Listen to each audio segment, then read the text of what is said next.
அடுத்தது பார்த்திங்கன்னா இன்றைக்கி நான் செய்ய போகிற ரசத்தை பொரியில் போடுறேன் எப்படின்னு பாருங்கள். அதுக்கு தேவை ஒரு நெல்லிக்காய் அளவு புளி எடுத்து கரைச்சி வச்சுருக்கேன்.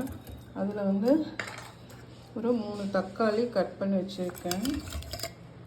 3 தக்காளி கட் பண்ணி வச்சுருக்கேன்.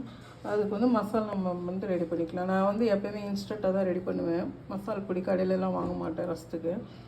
பார்த்திங்கன்னா இதில் 2 டீஸ்பூன் மிளகு போட்டிருக்கேன், 1.5 டீஸ்பூன் ஜீரகம் போட்டிருக்கேன், கொஞ்சம் கருவேப்பிலை போட்டுக்கலாம். போட்டுட்டு ஒரு 2 வத்தல், 2 இல்லாட்டா ஒரு 3 வத்தல் போட்டுக்கலாம். போட்டுட்டு நம்ம கிரைண்ட் பண்ணிக்கலாம். இந்தளவுக்கு பேஸ்ட் நம்ம ரசத்துக்கு இந்தளவுக்கு கிரைண்ட் பண்ணால் போதும். அது கூட நான் ஒரு புடு வெள்ளைப்பூடு எடுத்துருக்கேன். அதையும் போட்டு சும்மா 1-2 அடித்தா போதுங்க.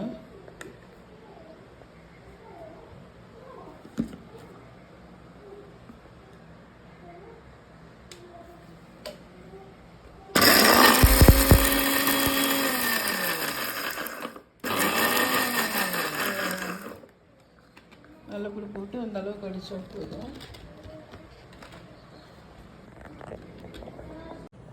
பாருங்கள், இந்த தக்காளி புளியில் நான் ஒரு கைப்பிடி கொத்தமல்லி கட் பண்ணி வச்சுருக்கேன், கழுவிட்டு கட் பண்ணி வச்சுருக்கேன். அதையும் நம்ம இதில் போட்டுறோம்.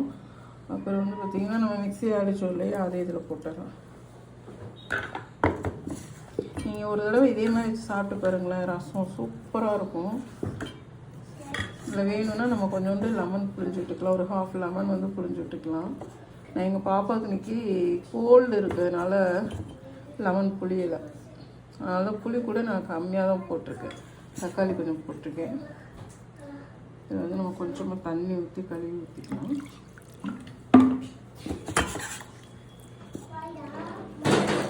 கழுவி ஊற்றிக்கலாம். நம்ம இதுக்கு தேவையான சால்ட்டுக்கு போட்டுக்கலாம்.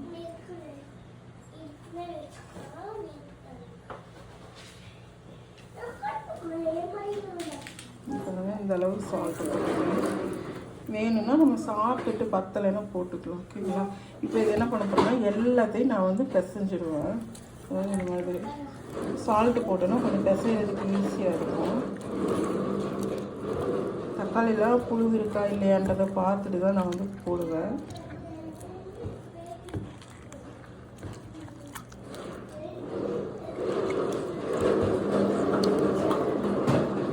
நீங்களும் ஒரு தடவை இதே மாதிரி செஞ்சு சாப்பிட்டிங்கன்னா ஒவ்வொரு டைம் இதே மாதிரி ரசம் தான் உங்கள் வீட்டில் எல்லாருமே கேட்பாங்க. இதே மாதிரி செஞ்சு சாப்பிட்டு பாருங்கள், சூப்பராக இருக்கும். இப்போ தக்காளி பிசைய முடிகிறது இல்லைங்க, அதுதான் பயங்கர கொஞ்சம் கஷ்டமாக இருக்குது. பட் அது செஞ்சு தான் ஆகணும். மிக்சியில் அடித்து போடுறதுலாம் ரொம்ப பெரிய வேலை கிடையாது, டேஸ்ட் இருக்காது. ஸோ நான் கையில் தான் பிசைஞ்சிடுவேன். அதுதான் எல்லாத்தையுமே ஒன்றா போட்டுருவேன். புளி, தக்காளி கழுவிட்டு கட் பண்ணி போட்டுருவேன், கொத்தமல்லியில் கழுவி கட் பண்ணி போட்டுருவேன். மசாலா மிக்சியில் அடித்தோம் இல்லையா, நான் கடையில் வாங்குகிற ரசப்பொடியெல்லாம் யூஸ் பண்ண மாட்டேன். ஒன்றே ஒன்று யூஸ் பண்ணுவேன், என்னென்னா புளி குழம்புக்கு ஆச்சி குழம்பு தூள் யூஸ் பண்ணுவேன். மற்றது எதுவுமே நான் கடைப்பொடி யூஸ் பண்ணவே மாட்டேங்க. இது நீங்கள் இப்படியே பச்சை புளி ரசமாக வச்சு சாப்பிடலாம், அல்டிமேட்டாக இருக்கும். எங்கள் பையனுக்கு அது ரொம்ப பிடிக்கும்.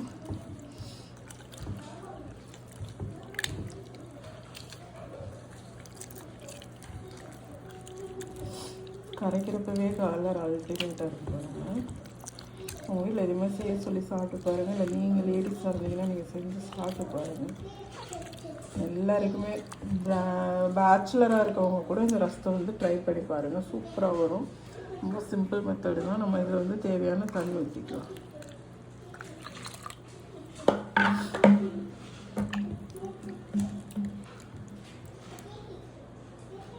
பத்தாது, இன்னும் கொஞ்சம் தண்ணி ஊற்றிக்கலாம். நம்ம இதில் சளி பிடிச்சிருக்கிறதுனால கொஞ்சம் மஞ்சள் தூள் வேணால் இந்த அளவுக்கு ஆட் பண்ணிக்கலாம். நம்ம இப்போ எண்ணெயில் போட்டோன்னா அப்படியே டக்குன்னு கருகிரும். அதனால் இதில் போட்டு ஆட் பண்ணிவிட்டு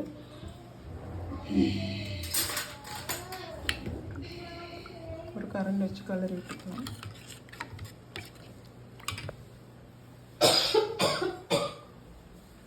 பிறகு எண்ணெய் காஞ்சிருச்சு, வடைச்சட்டி காஞ்சிருச்சு. பேன் காஞ்சதில் நம்ம கொஞ்சமாக எண்ணெய் ஊற்றுறோம். இந்த எண்ணெயில் எண்ணெய் காஞ்சோடனே கடுகு உளுந்தம்பருப்பு போட்டு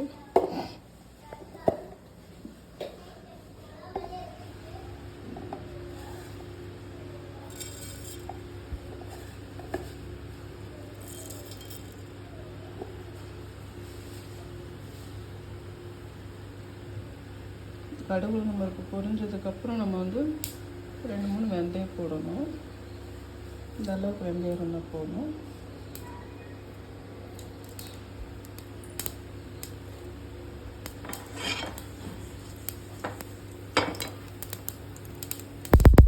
கடுகு நீங்கள் பொரியுதுங்களா?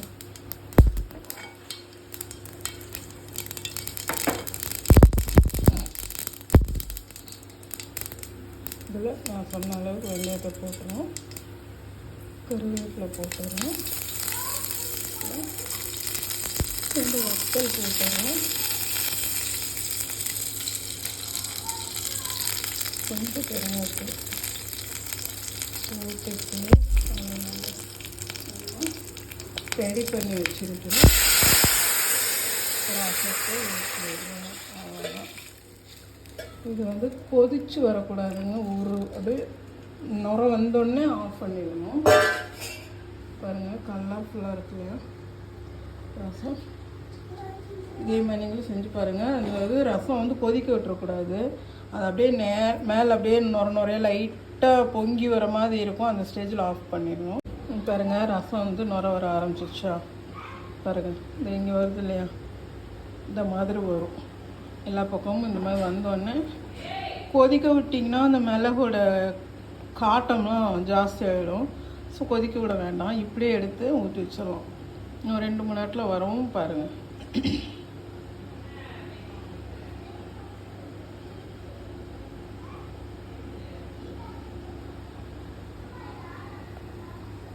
ரொம்ப கொதிச்சதுன்னா ரசம் டேஸ்ட்டு மாறிவிடும். அப்படி ஒரு மாதிரி ஏதோ கெட்டு போன மாதிரி இருக்கும். இந்த மாதிரி பபிள்ஸ் அங்கங்கே நுர வரும் பாருங்கள். இந்த இப்போ இங்கே கொதிக்குது பாருங்கள். இதே மாதிரி ஒரு 2-3 நேரத்தில் வரவும் ஆஃப் பண்ணிவிட்டு ஊற்றி வச்சோம். தெரியுதுங்களா?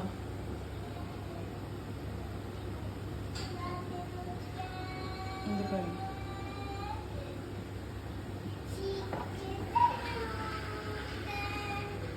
நாங்கள் ஆஃப் பண்ணியாச்சு. அவ்வளோதான். இதுக்கு மேலே வந்து நம்ம கொதிக்க விடக்கூடாது. கொதிக்க விட்டோன்னா ரசம் டேஸ்ட்டே மாறிடும். அவ்வளோதாங்க. இதை எடுத்து நம்ம ஆஸ் யூஷுவலாக ஒரு பாத்திரத்தில் ஊற்றிடலாம். நம்ம ரெடி பண்ண பாத்திரத்தில் ஊற்றிடலாம்.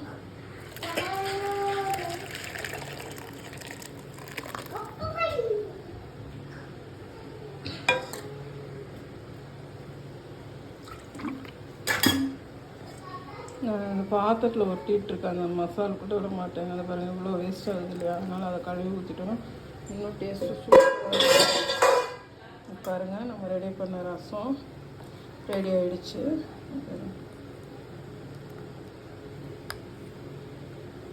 கருவேப்பிலை கொத்தமல்லியோட பார்க்குறதுக்கே கலர்ஃபுல்லாக இருக்குல்ல. டேஸ்ட்டு அல்டிமேட்டாக இருக்கும். இதே மாதிரி ரசம் நீங்களே செஞ்சு சாப்பிட்டு பாருங்கள். பாய்.